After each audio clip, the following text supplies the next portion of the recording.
ಇರ್ತಕ್ಕಂಥವ್ರಿಗೆ ನೋವಿದ್ದೇ ಇರುತ್ತೆ. ನೀನೇ ಹೇಳಪ್ಪ, ನಾನು ಏನಾರ ಮಾತಾಡಿದ್ರ ಅದ್ರಾಗ ನಾ ಇಂಥದ್ದು ಮಾತಾಡಿರಲ್ರಿ ಸಾಹೇಬ್ರ ಅಂತ ಹೇಳು. ನಾನೇನಾರ ಮಾತಾಡಿದ್ದೀನ? ಆರೋಪಗಳು ಬರ್ತಾ ಇದೆ ಸರ್, ಹಿಂದೆ ಕೂಡ ಏನ್ ಆರೋಪ? ಹಾಗಾದ್ರೆ ಎಲ್ಲರ ನೋಡಪ್ಪ, ಹೌದು, ಯಾರು ಪ್ರೂವ್ ಮಾಡಿದಾರ? ಆರೋಪಗಳು ಬರ್ತಾ ಇದೆ. ಆರೋಪಗಳು ಯಾರ ಮೇಲೆ ಬರೋದಿಲ್ಲ? ಗಾಂಧೀಜಿ ಮೇಲೆ ಬಂದಿಲ್ಲ, ಬಂದಾವಿಲ್ಲ?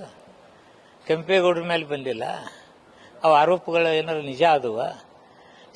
ಸುಮ್ಮನೆ ಈಗ ನೋಡಿ, ನಾನೇನು ಮಾತಾಡಲಿಲ್ಲ. ತಿಮ್ಮಾಪುರ್ ಅವರು ಹೈಕಮಾಂಡ್ಗೆ ಮಾತಾಡಿದ್ರು, ಹಂಗಂದ್ರು. ಇದೇನಾ ನನ್ನ ಮಾತೇನಾದ್ರು ಅದರಲ್ಲಿ? This is not correct. ನಿಮ್ಮ ಆರೋಪಗಳಿಂದನೇ ನೀವು ಸಚಿವ ಸ್ಥಾನ ಕಳ್ಕೊಂಡ್ರಿ ಅನ್ನುವಂಥ ಸುಳ್ಳು ಆರೋಪಗಳಿಗೇನಾದ್ರೂ ಮೇಲ್ಗಡೆ ಮಿಸ್ಗೈಡ್ ಮಾಡಿದ್ರೆ ಅದು ಮಿಸ್ಗೈಡ್ಗೆ ಏನಾದ್ರೂ ಹೋಗಿದ್ರೆ ಅದು ತಪ್ಪು. ನನಗೇನು ಅವ್ರು ಯಾವ್ಯಾವ ಕಟ್ಟೇರಿ ಇಟ್ಕೊಂಡು ನಮ್ಮನ್ನ ಬೇಡ ಅಂತ ಹೇಳಿದಾರೋ ಅದು ಹೈಕಮಾಂಡ್ ತೀರ್ಮಾನ. ಹೈಕಮಾಂಡ್ ತೀರ್ಮಾನಕ್ಕೆ ನಮ್ಮ ಸಿದ್ದರಾಮಯ್ಯ ಸಾಹೇಬರು ಒಪ್ಕೋತಾರು, ತಿಮ್ಮಾಪುರ ಯಾವ ಲೆಕ್ಕ? ನಾವೆಲ್ಲರೂ ಫಸ್ಟ್ ಅದನ್ನೇ ಹೇಳಿದ್ನಲ್ಲ, ನಾನು ಶಿಸ್ತಿನ ಸಿಪಾಯಿ. ನನ್ನ ಪಕ್ಷಕ್ಕೆ ಯಾವುದೇ ಧಕ್ಕೆ ತರಲಾರದ ರೀತಿಯಲ್ಲಿ ನಡೀತಕ್ಕಂಥ ವ್ಯಕ್ತಿ. ಆ ನಂತರ ಮಂತ್ರಿಗಿರಿ, MLA ಗಿರಿ. ಹೈಕಮಾಂಡ್ದವ್ರು ಒಳ್ಳೆ ತೀರ್ಮಾನ ತೆಗೆದುಕೊಂಡಿದ್ದಾರಂತೆ ಭಾವನೆ. ಇದೆಲ್ಲ ಇದ್ದೇ ಇರುತ್ತೆ ರಾಜಕಾರಣದಲ್ಲಿ. ನಾನು ಅವ್ರು ಯಾರು ಮಾಡಿದ್ರು, ಇವ್ರು ಯಾರು ಮಾಡಿದ್ರು.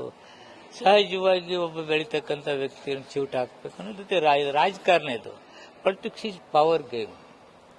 ಆ ಪವರ್ ಗೇಮ್ದಲ್ಲಿ ನಾವು ಆಟ ಆಡಕ್ ಬರ್ಲಾರ್ದು ನಾವು ಸೋತಿರ್ಬೋದು ಅಷ್ಟೇ. This is correct. ಯಾರಿಗಾಗಲ್ಲ ರೀ. ನಾನು ಒಳ್ಳೆ ಕೆಲಸ ಮಾಡಿದ್ದೇನೆ. ಡಿಪಾರ್ಟ್ಮೆಂಟ್ದಲ್ಲಿ ನಾನು ರೆವಿನ್ಯೂ ಹೆಚ್ಚು ಮಾಡಿದ್ದೇನೆ. 40,000 ಕೋಟಿ ರೂಪಾಯಿ ಮಾಡಿದ್ದೇನೆ. 60 ವರ್ಷದಲ್ಲಿ ಯಾವುದೇ ಬದಲಾವಣೆ ತರಲಾರದ ಇಲಾಖೆಯಲ್ಲಿ 15-20 ಹೊಸ ಆಯಾಮಗಳನ್ನು ತಂದೆ. ಲಿಕ್ಕರ್ ಮೇಲೆ ಬೆಲೆ ನಿಗದಿ ಮಾಡೋದು ಯಾವ ದೇಶದಲ್ಲಿ ಇಲ್ಲ, ನಾನು ತೆಗೆದುಕೊಂಡು ಬಂದೆ. ಇದು ವರ್ಗಾವಣೆಯಲ್ಲಿ ಏನೇನು ಸುಖಾಸುಮ್ಮನೆ ಇದು ಬರ್ತಿತ್ತು ಅದನ್ನು ತೆಗೆದು ಹಾಕಿದೆ.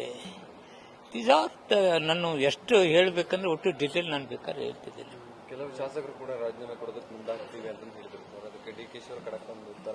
ನಾನು ನನ್ನ ಪಕ್ಷದಲ್ಲಿ ಇದ್ದುಕೊಂಡೇ ನಂದೇನಾದರೂ ತೊಂದರೆ ಆಗಿದ್ರೆ ನನಗೆ ಹೇಳಿ ಅಂತೇಳಿ ಕೇಳ್ತೀನಿ ವಿನಃ ಪಕ್ಷಕ್ಕಾಗಲಿ ಮೊದಲಾಗಲಿ ನಾನು ಥ್ರೆಟ್ ಕೊಡೋದು, ನಾನು ರಾಜೀನಾಮೆ ಮತ್ತೊಂದಿಲ್ಲ. ನಾನು ಪದೇ ಹೇಳ್ತೀನಿ, ನಾನು ಪಕ್ಷದ ಶಿಸ್ತಿನ ಸಿಪಾಯಿ. ನನ್ಗೆ ಗೊತ್ತಿಲ್ಲ. ನಿನ್ ತಲೆಗೆ ಏನೈತೆ ಅನ್ನೋದು ನಾನು ಹೆಂಗೆ ಹೇಳಿ? ರಾಜೀನಾಮೆ ಕೊಡೋ ತಲೆಗೆ ಏನೈತೆ ನನಗೆ ಹೆಂಗೆ ಹೇಳಿ?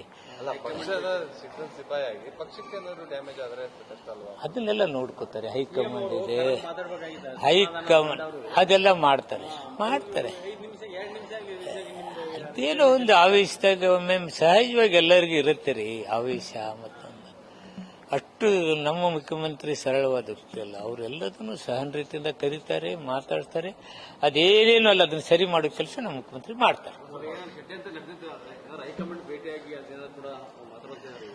ಅದೇ ನನ್ನ ಭಾವನೆ ಏನಿದೆ ಅಂದ್ರೆ, ಯಾಕಪ್ಪ ತೆಗೆದ್ರು ನನಗೆ ಅನ್ನೋದು ಒಂದು ಹೇಳಿದ್ರೆ, ಕರೆದು ಹೇಳಿದ್ರೆ ನಾವು ಹೊಸ ಮುಖಗಳಿಗೆ ಕೊಡ್ತಾ ಇದ್ದೀವಿ. ತಿಮ್ಮಾಪುರ್ ಅಥವಾ ನಿನ್ನ department performance is not good, ಜಿಲ್ಲಾದಲ್ಲಿ ನಿಂತ ವರ್ಕ್ ಮಾಡಿಲ್ಲ, ಏನೋ ಒಂದು ಹೇಳಿದ್ರಂದ್ರೆ ನನಗೊಂದು ಖುಷಿ ಇರ್ತೈತೆ. ಜನರ ಭಾವನೆಯಲ್ಲಿ ಯಾಕೋ ತಿಮ್ಮಾಪುರ ಬಿಟ್ರಲ್ಲ, ಯಾಕೆ ಬಿಟ್ರು ಅನ್ನೋ ಭಾವನೆ ಬರುತ್ತೆ. ಅಷ್ಟಕ್ಕೆ ಸೀಮಿತವಾಗಿ ನಾನು ಇದನ್ನು ಬಿಟ್ಟರೆ ಉಳಿದ ಯಾವುದಕ್ಕೂ ನನಗೆ ಸಂಬಂಧ ಇಲ್ಲ. ನಾನು ಪಕ್ಷದ ಶಿವ. Thank you.